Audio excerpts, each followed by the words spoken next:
बिस्मिल्लाहिर्रहमानिर्रहीम। अस्सलाम वालेकुम नाज़रीन, प्रोग्राम मुकाबिल में मेरे और आमिर मतीन साहब की तरफ से खुश आमदेद कहेंगे अपने तमाम देखने वालों को। बड़ी अहम डेवलपमेंट्स हैं जो इस वक्त आ रही हैं।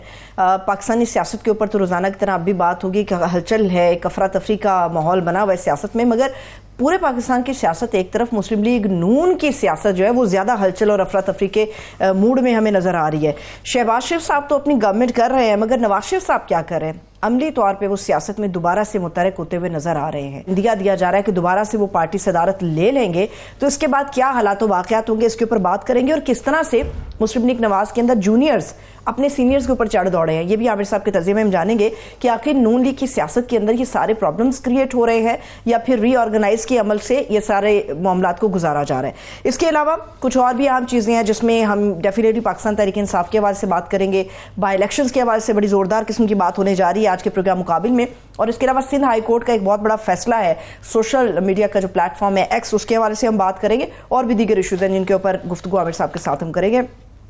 आमिर साहब, रोटी और नान से ही आगे बढ़ जाते हैं। जी, वो पहले ये पाकिस्तान के अंदर ये पार्टियों की आपस में लड़ाइयाँ, तमाम ही पार्टीज के अंदर कुछ ना कुछ चलता रहता है। पीटीआई और नून लीग में खास तौर पे ये है, संगीन है, मज़ेदार है, चटखारेदार भी है, मगर उस पर बात करेंगे। मगर मैं समझता हूँ कि बहुत कम लोग जो है मीडिया के अंदर जो है ये दादरसी कर रहे हैं। इस वक्त पाकिस्तान के किसान, ख़ास तौर पे पंजाब के किसान, और पंजाब से क्योंकि ये 80% के करीब जो गंदम है वो पंजाब से आती है, तो बाकी सूबों के अंदर में भी यहाँ से जाती है, केपी और बलूचिस्तान भी उससे मुतासर होते हैं। तो इसलिए ये पूरे पाकिस्तान को ही समझ लें। इसके साथ गंदम एक बुनियादी चीज़ है, रोटी जो है स्टेपल फूड है, उससे बगैर गुजारा नहीं है। तो ये किसान जो है, वहाँ पे प्रॉब्लम है कि फसल गर्मियों में अब वैसाखी के मौके पे कटाई होती है, वो तैयार खड़ी हुई है, मगर पंजाब हुकूमत जो है इस वक्त तक ख़रीदारी हो जानी चाहिए, क्योंकि सिंध में हो चुकी, नॉर्थ साउथ पंजाब के अंदर कटाई महीना पहले हो गई और वहाँ पे बारिशों की वजह से ऑलरेडी नुकसान हो गया है। और सूरत हाल इस वक्त ये है कि गवर्नमेंट जो है ना टारगेट बता रही है कितनी खरीदारी करनी है, ना कीमत बता रही है। 3900 सपोर्ट प्राइस का वादा किया गया था। किसान इसलिए फंसा हुआ है, वो कहते हैं कि जनाब हमारी जो लागत है वो ज़्यादा हो चुकी हुई है। पिछले साल 4000 थी ये खरीदने की कीमत पर फी टन, 4000 फी टन, और उनका इस दफ़ा तेल, बिजली, गैस भी महंगा हो गया है। खाद जो है, हमें जो है यूरिया जो है वो 1500 वो क्या होना चाहिए था, वो महंगा मिला, उस कीमत पे नहीं मिल रहा जो गवर्नमेंट कह रही थी। 6,000 रुपए पे जो है डीएपी और यूरिया की जो है ना बीच में से बहुत महंगी खाद मिली, और उसकी वजह से किसान की जो ठेके पे खास तौर पे ज़मीन है, तो तकरीबन वो कह रहे हैं 4500 और 5000 के दरमियान तो ठेके वालों को कॉस्ट पड़ गई। 15,000 की, जी 15,000 रुपए की डीएपी की जो है, और यूरिया जो है वो 6,000 रुपए तक ब्लैक के अंदर महंगी मिल रही है किसान को। तो अभी ये है कि गवर्नमेंट के इस किसान इस वक्त परेशान है, और गवर्नमेंट ने वादा किया था, आज गलबन उनकी मुलाकात हुई है चीफ मिनिस्टर पंजाब मरियम नवाज शरीफ साहबा से, और ये बताया जा रहा है कि 2 दिन बाद उसका नतीजा आएगा। इन्होंने अपनी डिमांड्स पेश की हैं, यही कि टारगेट क्या होगा, कितनी खरीदेंगे, किस कीमत में खरीदेंगे, और ये चीजें कब खरीदेंगे। अच्छा, कुछ सवाल कब खरीदेंगे? मैं बिल्कुल, वो हमारे साथ खालिद खोकर साहब है।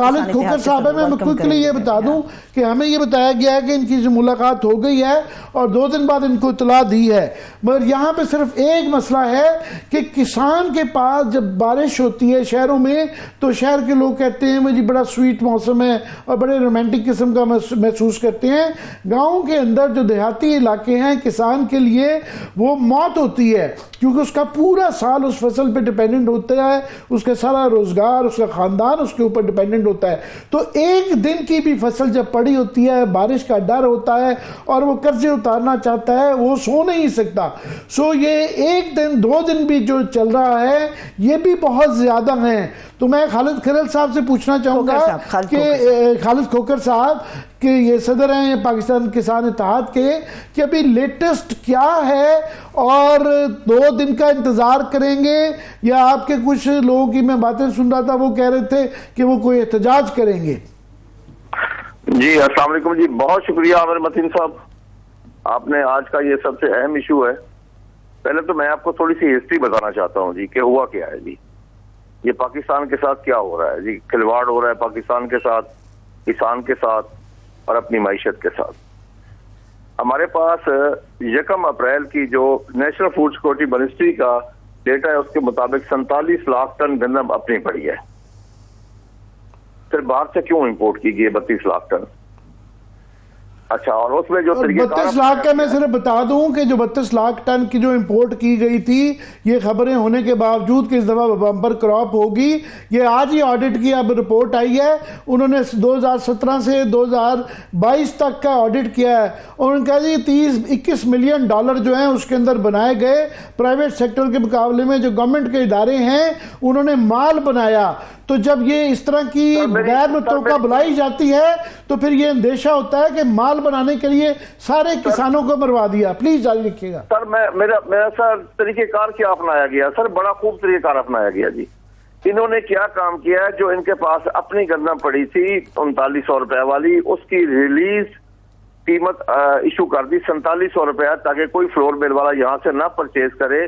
اور باہر سے گندم اس دفعہ کیونکہ انٹرنیشنل ریٹ کم تھا, وہاں باہر سے گندم منگوا کے وہ سیل ہوئی, اپنی گندم پڑی رہی, جس پہ 23% سے یہ سود ادا کر رہے ہیں. یہ حکومت پنجاب کا بھی نقصان ہوا, کاشتکار کا بھی نقصان ہوا. اب کاشتکار کے سے بڑا جو نقصان اگلا ہو رہا ہے کہ اس گندم کے رقبے پہ 100% رقبے پہ کپاس اور چاول کی فصل آنی ہے. جب کاشتکار کے پاس پیسے نہیں ہوں گے وہ فصل بہتر نہیں ہوگی. جب کاشتکار کو اس میں اس دفعہ نقصان ہو رہا ہے, اگلے سال گندم کی بوائی میں کمی آئے, یہ بڑا ایک نقصان ہوگا جی. اور کپاس میں اگر کمی آتی ہے تو یہ بتایا جاتا ہے 1 ملین بیل کم ہوتی ہے تو $2 بلین کا پاکستان کو نقصان ہوتا ہے.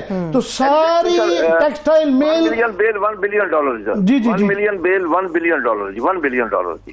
کئی لوگ بتا رہے ہیں کہ جو ریلیٹڈ انسلری انڈسٹری ہوتی ہے, یہ تخمینے لگائے گئے ہیں کہ وہ $2 بلین کا ایکچولی نقصان ہوتا ہے.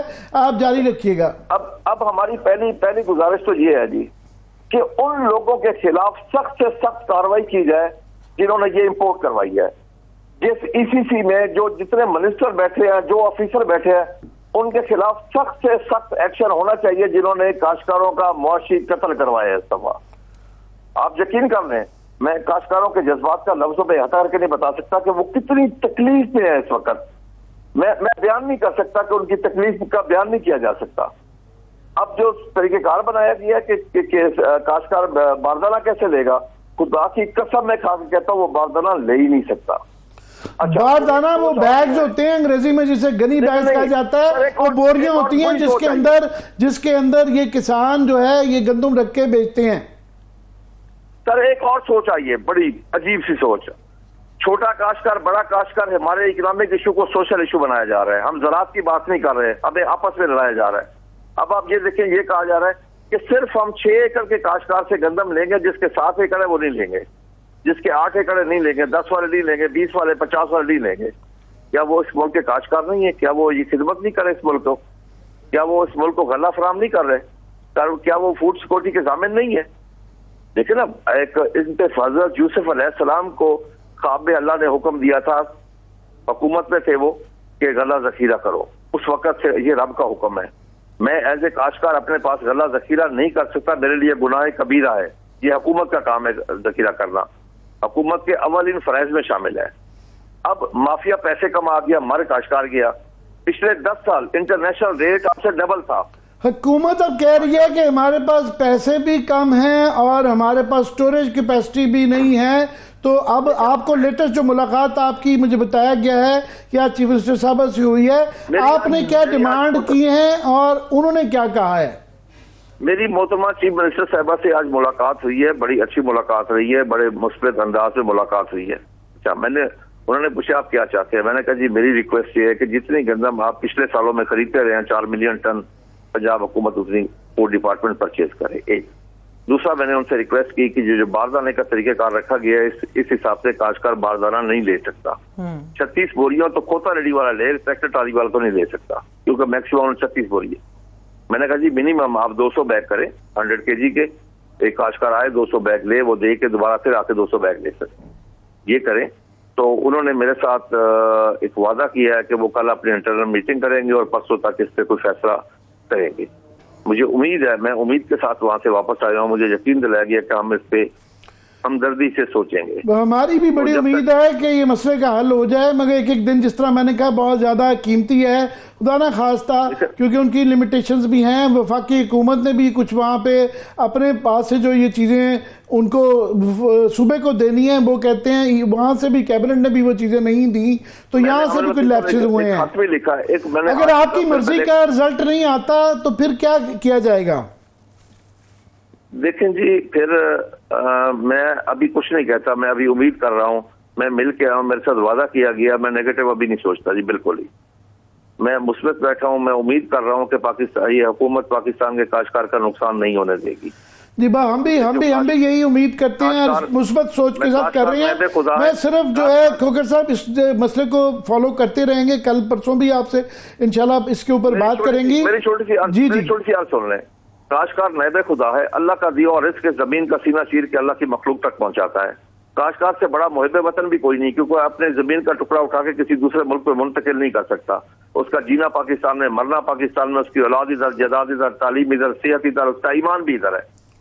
इसलिए हम अपने मुल्क बिल्कुल हमारी भी ये उम्मीद है कि मरियम बीबी इसलिए भी करेंगे। पंजाब एक ज़राती सूबा है, पाकिस्तान की 70% जो लेबर है वो ज़रात से मुंसलिक है और इसी से इकॉनमी चलती है। और फाइनेंस मिनिस्टर औरंगजेब साहब ने भी रिसेंटली बताया है कि जो 1.8% की जो ग्रोथ आई है पिछले साल, वो लार्जली ये क्रॉप की वजह से थी कि पिछले साल जो है यहाँ पे क्योंकि बारिशों की सूरत हाल थी तो ज़्यादा ये हो गई।